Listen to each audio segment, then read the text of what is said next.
Bismillahirrahmanirrahim. Assalamualaikum warahmatullahi wabarakatuh. Salam dan bahagia. Beres, perkenalkan saya Darmawan Setiawan, PGP 09.39, Provinsi Sumatera Barat, CGP 9, Kabupaten Pesisir Selatan, PTSD Utama.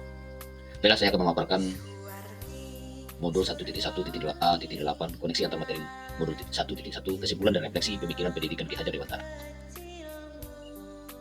Pendidikan dan pengajaran merupakan dua hal yang berbeda. Pengajaran adalah bagian dari pendidikan.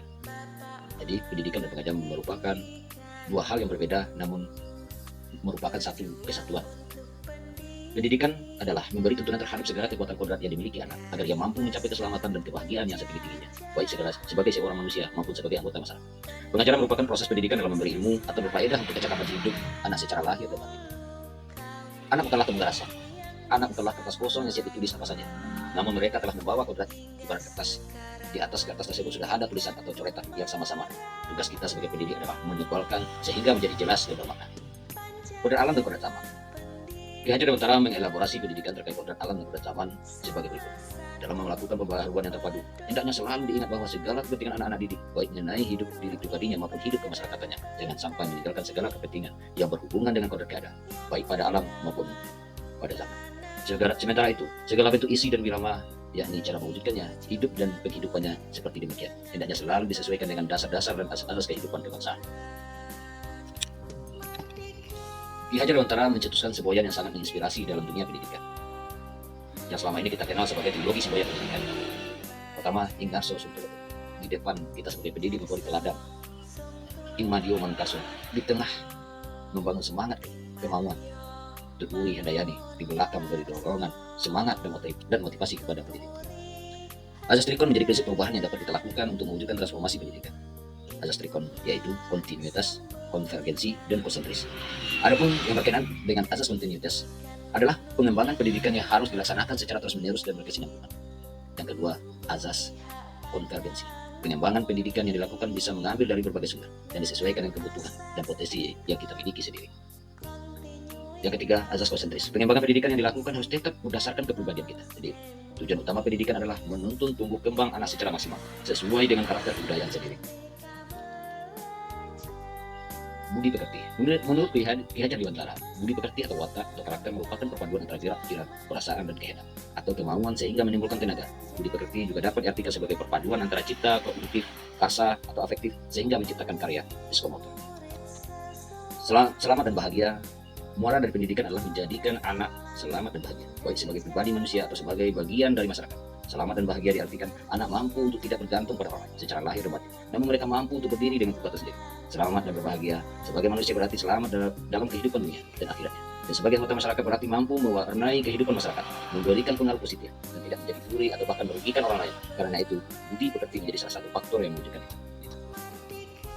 Sebelum mempelajari modul 1.1, pembelajaran yang saya lakukan seringkali hanya terlihat seperti transfer ilmu, change of knowledge atau terhadap materi pelajaran. Yang kedua, hanya melihat murid dari aspek kognitif saja, memaksakan anak untuk menghafal dan menghafal setiap materi yang diajarkan.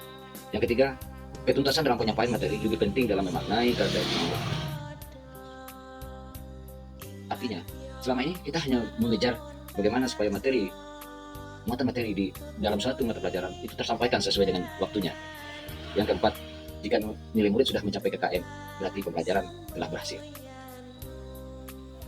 Nah, selama ini saya memandang murid merupakan objek dalam pembelajaran di kelas, di mana mereka harus mengikuti, mendengarkan penjelasan materi dari saya, melakukan apa yang diperintahkan dan harus dalam kondisi tertib dan tenang. Dan dalam hal ini, guru merupakan segala hal dianggap sebagai tahu tentang semua, sehingga pembelajaran di kelas hanya guru yang aktif dalam menyampaikan materi dan menjadikan guru sebagai satu-satunya sumber belajar bagi anak. Dan berikutnya tidak mempedulikan apakah murid sudah benar-benar paham. Jadi dalam satu pembelajaran, apakah murid tadi sudah mengerti atau tidak dan memahami tentang materi pembelajaran. Ketika waktu pelajaran sudah habis, berarti materi pelajaran telah tersampaikan. Nah, dan berikutnya pembelajaran berpusat pada guru. Jadi dalam hal ini, pembelajaran yang dilakukan oleh yang saya lakukan, pembelajaran yang mengacu, di mana guru yang menjadi pusat perhatian, yang menjadi apapun bentuk kegiatan pembelajaran dulu lah yang menjadi sumber tentang materi yang disampaikan.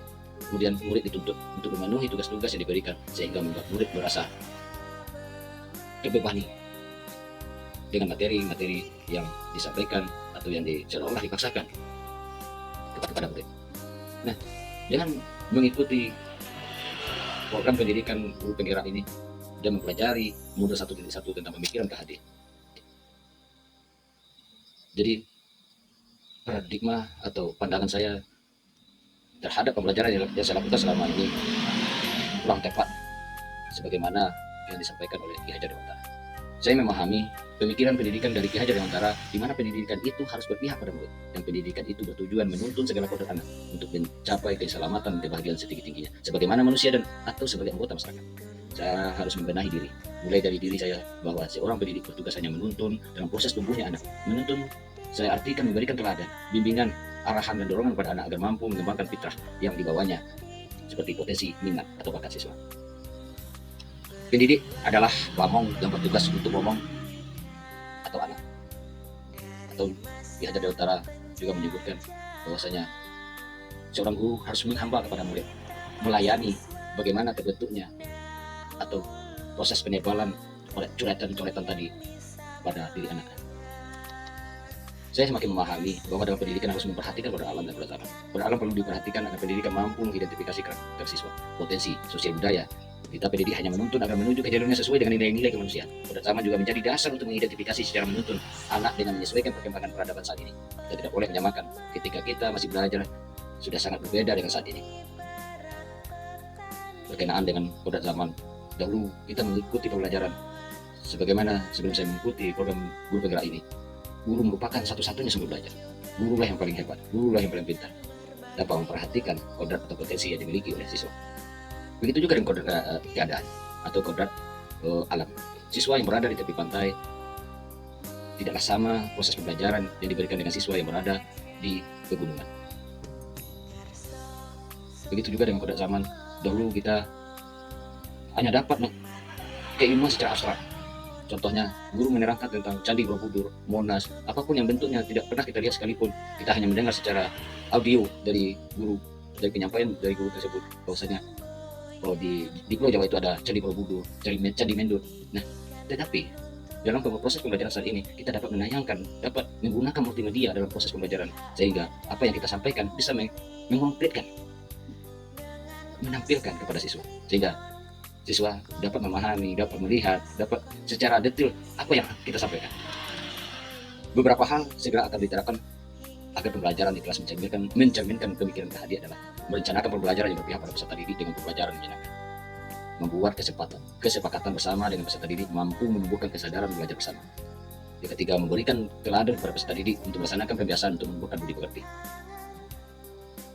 Yang keempat, mengidentifikasi cara belajar peserta didik, kemampuan menyerap materi, potensi yang dimiliki peserta didik. Dalam hal ini, guru perlu berinovasi terhadap cara belajar peserta didik. Mungkin cara belajarnya secara visual, tentunya kita mesti dapat menghadirkan materi melalui gambar-gambar atau video berkenaan dengan materi yang kita sampaikan. Melaksanakan proses pembelajaran secara holistik yang mencakup sosial, budaya, kognitif, afektif, dan psikomotor. Jadi, dalam satu pembelajaran kita dapat mengintegrasikan terhadap materi pelajaran yang kita ampu pada saat itu dengan memadukan sosial budaya yang ada di daerah di mana kita belajar.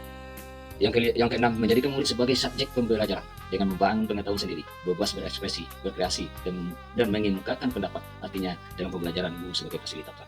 Dalam hal ini, kita sebagai pendidik tentunya memahami bahwasanya kita sebagai guru memfasilitasi bagaimana suatu pengetahuan tersebut dibangun atau terbangun dalam diri siswa melalui proses atau pengalaman dalam pembelajaran yang kita hadirkan di dalam kelas, sehingga siswa dapat pengetahuan, dapat ilmu dari apa yang kita hadirkan, kita sajikan kepada mereka melalui